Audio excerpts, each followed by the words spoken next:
Good afternoon. Welcome to the Midday Mull for Tuesday, the 9th of November. With Robert Murray McShane, one of the readings we read is the letter to the Hebrews and the 4th chapter. The writer's writing to the Hebrew people, and so he's speaking into their context. And they have the whole of the Old Testament, the sacrificial system, the priesthood, and all of that as part of their understanding and their worldview. And he positions Jesus right in there. And he says in verse 14, "Therefore, since we have a great high priest who has ascended into heaven, Jesus, the Son of God, let us hold firmly to the faith we profess." And so he's saying Jesus is the high priest, and he's not in a temple, which is ostensibly a copy of heaven. He's in heaven itself. That's where our high priest is. That's who we're worshipping. And then he continues, and for me, this is the exciting part. He says, "For we do not have a high priest who is unable to empathize with our weaknesses, but we have one who has been tempted in every way, just as we are, yet he did not sin."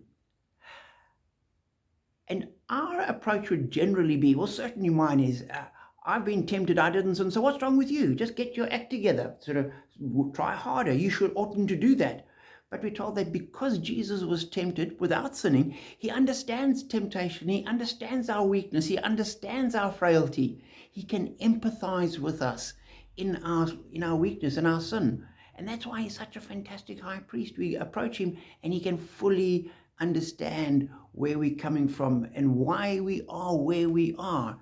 And because he's like that, the writer continues, "Let us then approach God's throne of grace with confidence." We approach God's throne with confidence, not in ourselves, not because we know we have no right to get anywhere near the throne of God.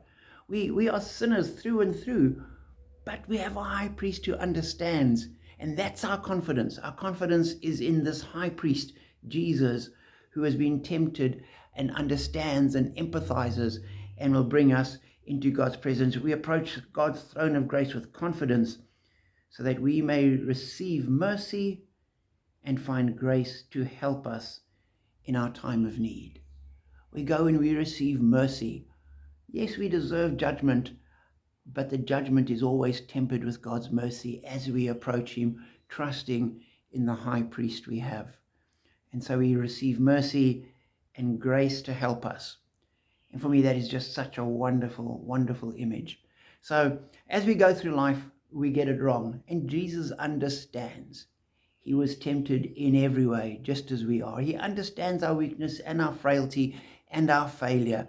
And we're just thankful that he didn't fail, and that he can restore us. So approach the throne of grace with confidence in the high priest, our Savior Jesus.